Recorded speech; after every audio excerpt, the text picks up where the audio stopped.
Well, here we are, cinema mode, X-M5, using the FLog2.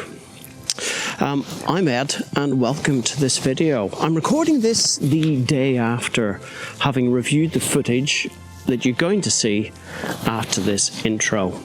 The hunting of the autofocus. When I switched to manual mode, that hunting went away. So, instead of the 35 f2, the XC35 f2 that I shot the footage coming up on, this is the XF16 f2.8. It's my little wide-angle wonder. It does not have OIS. I've got it set on a tripod, and I'm color grading all of this in DaVinci Resolve. So this camera is not without its issues. The grip, it's terrible. The flippy out screen is not the sharpest thing in the world. There are only 4 custom settings instead of the 7 that you get in almost every other Fuji camera. The digital image stabilization crops even in 1080p. Why is it not oversampled? Just like a GoPro does. It samples at 5K and gives you the 4K image. This has got a 6.2K sensor. All I'm asking it to do is shoot some nice 1080p that I can use for content creation on my other channels. All the little bits and pieces that you would want on a touchscreen are there. And once I realized that I had to shoot in manual, it's becoming a bit more usable, should I say. However, the average person considering this camera is moving on from their phones. They're looking something a bit easier to use, and I have to say I have my doubts in its ability just to do full auto, unless you don't mind the aperture hunting and changing the depth of field and therefore the background. Now, this is an F22, it's a bright enough day. Of course, I'm not getting any of those issues, but yesterday with the 35mm f2, I had an ND filter, a variable ND on there, so I could keep the aperture wide open. And it started doing all sorts of things that I didn't really want to do. I think I've got it resolved now, but have a look at the footage. My discovery of this issue with the X-M5, along with the other issue in my last video that talked about the simple fact that the XC15-45 kit lens that I got, good value at £100, they retail at over £200 if you were to buy them separately. But that lens itself caused the camera to shut down and restart at random intervals. I nearly sent this camera back, and it wasn't that, it was the firmware in the lens. So once the firmware was updated, it stopped doing that, and I now have a usable camera. So have a look at this footage. We'll talk about FLog2 and grading. We'll talk about autofocus issues. We'll have a look at monochrome, which is one of my favorite things to shoot, especially for photography. But if you're after a camera that does kind of JPEG and RAW photographs straight to the SD card, it shoots some great stuff without having to go into post. FLog2 I love because of the color science behind it, but the renditions are great with the inbuilt film simulations. And playing with this camera makes it fun. The recipes, the infinite possibilities for color rendition and that kind of look, if that's what you're after, that's what photography is all about, and that's what keeps me going. This camera is essentially to replace, or potentially replace, I should say at this point, Sony's E10, another interchangeable lens camera, and you'd think that Fuji had just basically set the Mark I on the table and said, how can we do this in our own little format? They realized they had the XM1 for back in the day from 2013, and they have updated essentially that camera. This is a series of videos with my journey on the XM5. I'm fairly outspoken as to my criticisms. So have a listen to past Ed yesterday out with the doggies. I'm just in a different location now. And my journey in discovery of the autofocus issues with the X-M5. Flashback. Well folks, today we'll mostly be testing out FLog2 and the kind of other kit lens that's often sold with this X-M5 is the 35mm f2. Nice little lightweight XC lens. It works beautifully with this camera, lovely size. Mostly today I'm wearing my nice quiet jacket. This is the FLog2 without the grade, and this is it with the downloadable LUT or lookup table that Fuji supply on their support and downloads page. I've got it set up on my custom 1 setting. I've got 2397 frames a second. I've got 1/48 as the shutter speed, just to give that classic cinematic 180-degree roll. So hopefully this is, well, wide enough. We might get a little bit of a blurry background, but certainly if I walk in towards the camera and it focuses on the eye, the background should become nice and blurry. It's tracking my eyes. A little bit of a tight angle for, it's a little bit of a tight lens for vlogging, of course, more a portrait lens. Some of the shots I just took earlier of the dogs are absolutely fantastic. But I'm still playing with this camera. I'm still getting it all set up. There's nothing worse than going on a photo shoot. Let's set it up with a tree. Let's see how long it takes. There it is. So there's nothing worse than going on a photo shoot. And for whatever reason, going through the motions of the entire day and then not getting the results you were expecting. I really want to trust this camera, both in autofocus and in the kind of the quality. Fujifilm, of course, are known for the recipes, but they're known for their color science. They know a thing or two about producing, certainly stock film back in the day. So this is just a bit of a dog walk. Got the girls and Robbie out here with me, playing with FLog2, in and out of grading, and just generally enjoying it. I use a software package called DaVinci Resolve. It's well known, and it's a really, really easy thing to go onto the website, the Fuji website, download the LUT and import it into DaVinci Resolve. It's just a matter of dragging and dropping into the appropriate box when you get to the color grading. Now, I do see even this lens hunting a little bit, and that's something I was really hoping to get.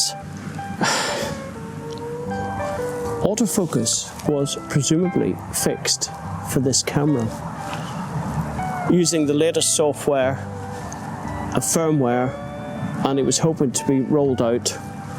But sometimes I see this little hunting. I don't know whether I've got product. Have I got product placement mode on by accident? I do not. It's a little disappointing. So even in, well, I suppose it's shutter priority mode, this one. I'm gonna have to shoot this one in full manual. See if that makes a difference. I really hope it does. I'm assuming since it's opening and closing the aperture, maybe, perhaps it's setting it off somewhat. So, walking out of the shot, and now walking into shot, hopefully it'll recognise me, even in my hat, and that was another requirement for me on this one. This is it without the grade, and this is it back with the grade again. 35mm f2, open at f2, and I'm kind of hoping that it's tracking me. It should be tracking on the eye. I'm not seeing a box out there around my head or anything like that. All right then. Well, there it is on my eye now. Well, that's a bit of a close-up. So another thing I wanted to test was this classic walking towards the camera.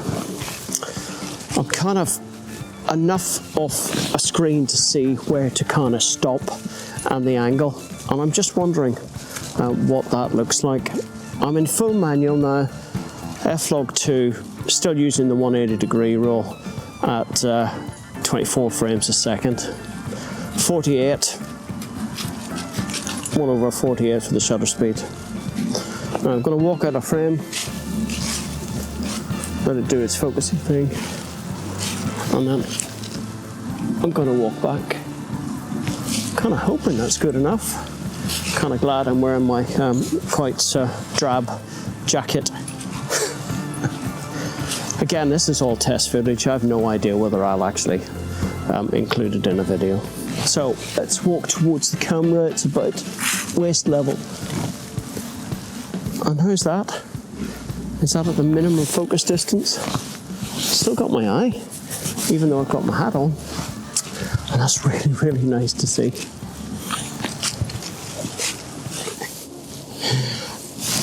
And now we get on to Reggie's Portra, a kind of film simulation for the Portra 400.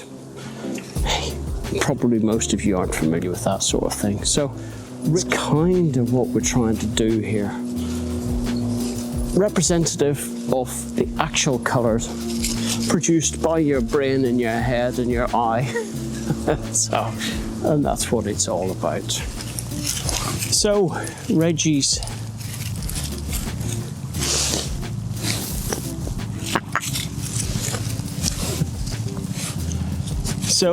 Portra. How do you like that, bokeh? Right, this is what it's all about. Straight out of camera, really, really nice colours, great photographs. I've got this little custom setting. If you don't know what Reggie's Portra is, go and have a look at Fujifilm Weekly, both on YouTube and on the Tinterweb, and you'll find that this recipe is kind of a one-stop shop for that colour rendition. I really like it. It's representative of what your brain and your eye and everything else processes, certainly my eyes anyway, and my brain, and I really, really like it. But wide open, aperture priority at f2. Looks like I've got a reasonable little bit on the histogram there, but just check out the bokeh. Am I going to confuse it with my hand?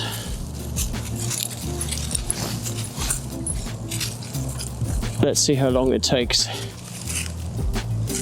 on face priority. Maybe not, maybe more work required, or maybe it's just user error as they call it. So of course it was user error. Set up to recognize a doggy.